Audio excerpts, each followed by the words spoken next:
स्वर्ग की नई दुनिया स्थापन करने, इसलिए इस नर्क से दिल न लगाओ, इनको भूलते जाओ। फिर बाबा ने प्रश्न में कहा, रहमदिल बाप, तुम बच्चों पर किस रूप से कौन सा रहम करते हैं? उत्तर में बाबा कहते हैं, मैं बाप रूप से मीठी से अग्रिम बंद तुम बच्चों को इतना प्यार कर देता हूँ जो दुनिया में दूसरा कोई दे भी न सके।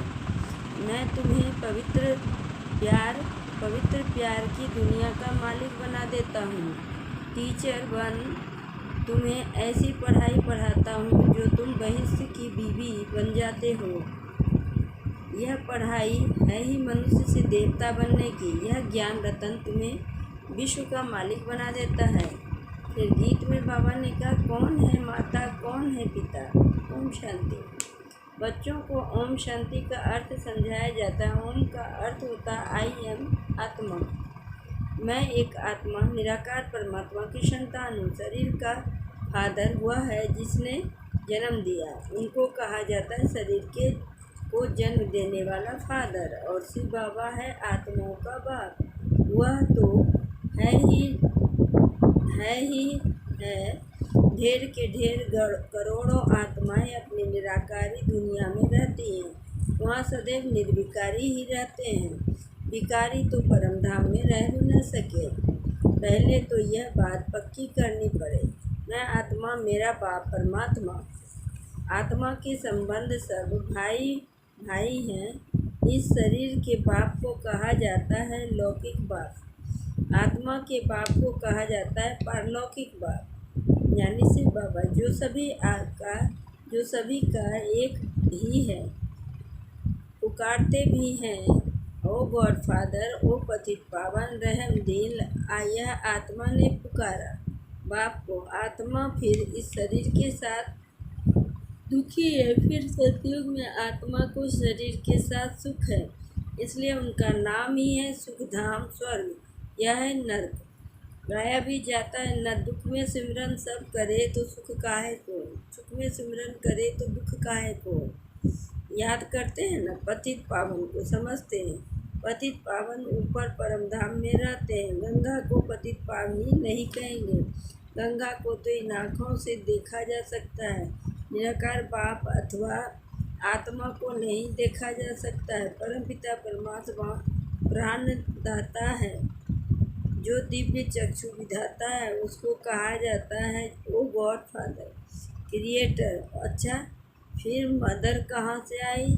मदर बिगड़ तो बाप सृष्टि की रचना कैसे करे? मदर तो जरूर मदर चाहिए ना। गॉड फादर मनुष्य सृष्टि का रचयिता हुआ है, सबका बाप फादर है, तो मदर भी जरूर चाहिए। बाप आकर समझाते हैं, मैं हूँ ही निराकार। मैं जब आऊँ शादी करूँ तब तो बच्चे होंगे, परंतु शादी तो करनी नहीं है, बच्चे पैदा करने हैं। शादी बिगड़ तो बच्चों को मैं एडॉप्ट भी करता हूँ।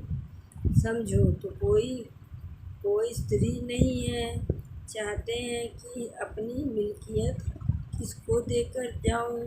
फिर धर्म के बच्चे बनाते हैं, एडॉप्ट करते हैं, तो माँ बाप दोनों ठहरे ना। तो बेहद का बाप कहते हैं कि मैं भी फादर हूँ, मैं कैसे रचूँ? समझ की बात है ना। खुद बाप आकर समझाते हैं, मुझे शरीर तो चाहिए ना, तो इनका आधार लेता हूँ, इनका ब्रह्मा बाबा का। तुम कहते हो हम ईश्वर की संतान हैं। ईश्वर की संतान तो सब हैं, परंतु इस समय बाप सम्मुख आया हुआ है। तुम बच्चों को गोद में लेते हैं। तुम समझते हो हम बाबा के बच्चे बने हैं। बाबा है स्वर्ग का रचयिता, स्वर्ग का मालिक बनाने के लिए राजयोग सिखलाते हैं। खुद बैठ बतलाते हैं, मैं निराकार गॉड फादर हूँ। निराकार को मनुष्य सृष्टि का रचयिता कैसे कहेंगे?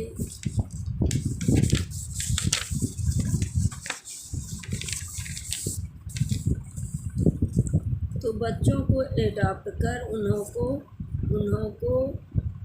उन्हों को ही बैठ समझाते हैं कि मैं सिर्फ निराकार हूँ, तुम भी निराकार आत्माएं हो।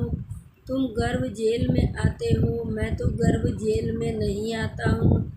तुम्हारे लिए आधा कल्प गर्भ महल है, आधा कल्प गर्भ जेल है। जबकि क्योंकि आधा कल्प माया रावण का पाप कराती है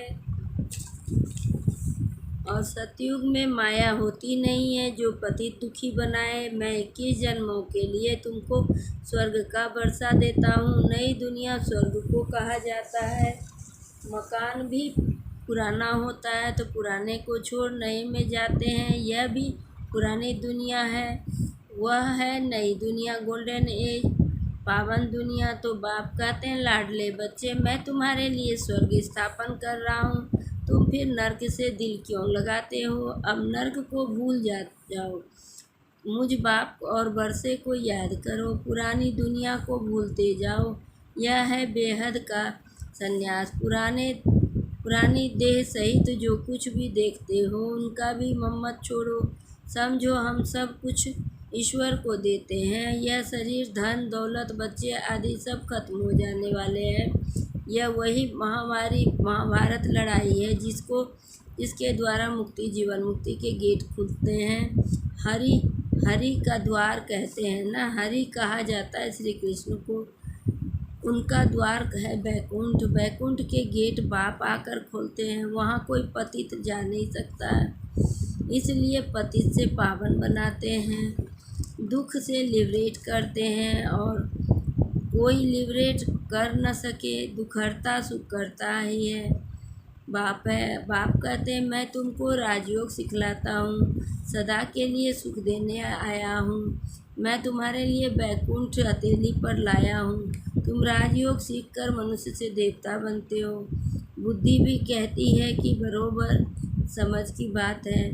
समझो यह पुरानी दुनिया है, फिर यह नई दुनिया बनेगी। सर्वशक्तिमान एक ही बाप है जो अपनी शक्तियों से स्वर्ग का मालिक बनाते हैं। चाहते हैं एक राज्य हो, ऑलमाइटी अथॉरिटी का राज्य हो।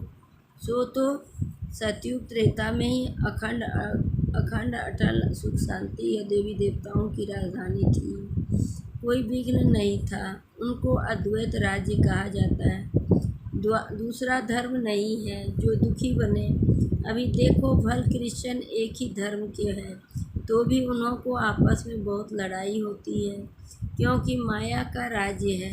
सतयुग में माया होती नहीं है। अभी कहते हैं, ओ गॉड फादर रहम करो।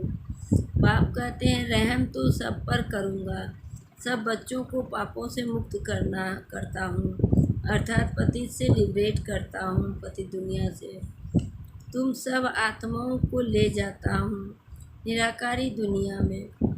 बाकी शरीर तो भस्म हो जाएंगे। नेचुरल कैलेमिटीज गाई हुई है, आसार भी देख रहे हो, फैमन पड़ना जरूर है। अब बाप कहते हैं, अब इस छीछी दुनिया से मत तोड़ो। बेहद के बाप है सैक्रिन, कहते हैं, मैं जो हूँ तुमको प्यार करता हूँ, सो कोई कर न सके। अभी तुमको पवित्र दुनिया का मालिक बनाता हूँ। राजाई के लिए तो तुम पढ़ रहे हो, एम ऑब्जेक्ट बुद्धि में है। नया तो कोई समझ न सके जब तक कि कोई बैठ उनको समझावे। एक हफ्ता बैठ समझे कि मनुष्य से देवता बनना है। इसलिए बाप को जादूगर रत्नागर भी कहा जाता है। ज्ञान रत्नों से मनुष्यों को देवता बनाते हैं। उनको रत्नागर, सौदागर, मुसाफिर भी कहते हैं। तुमको आकर स्वर्ग की महारानी और महाराजा बनाते हैं। मुसाफिर कितना हसीन है। तुम जो कोई काम के नहीं थे, अब तुमको पढ़ाकर बहिष्ठ की बीवी बनाता है। तुम जानते हो हम सूर्यवंशी चंद्रवंशी बनने के लिए पढ़ रहे हैं, परमात्मा पढ़ाते हैं। तुम यहाँ क्या पढ़ते हो? तुम कहते हो मनुष्य से देवता बनने के लिए पढ़ रहे हैं, क्योंकि यह आसुरी अवगुणों वाली मनुष्य सृष्टि विनाश होने वाली है। कहते हैं कि मुझ निर्गुण हारे में कोई गुण नहीं, तो वही रहम दिल बाप बैठ तुमको पढ़ाते हैं। सभी धर्मों वालों का एक निराकार बाप को ही परमात्मा मानेंगे। मनुष्य भल गॉड फादर कहते हैं, परंतु जानते नहीं हैं कि वह कौन है, कहाँ आते हैं। अभी तुम जानते हो कि वह पुरानी पतित दुनिया में आते हैं, क्योंकि पावन दुनिया स्थापन करते हैं। पुरानी दुनिया को नई दुनिया बनाते हैं। नई दुनिया में तो सुख ही सुख है। बाबा कहते नई दुनिया स्थापन करने कल्प मुझे आना ही है। यह तो बुद्धि समझती है कि रात के बाद दिन, दिन के बाद रात होती है। फिर चक्र में कलयुग आता है। कलयुग के बाद फिर सतयुग जरूर होगा ना। तुम बच्चों को कहा ही जाता है स्वदर्शन चक्रधारी। आत्मा जानती है मैं 84 जन्म कैसे लेती हूँ। कोई मनुष्य को सदगति भी दे न सके। मैं ही आकर समझाता हूँ, हम तुमको पावन बनाते हैं।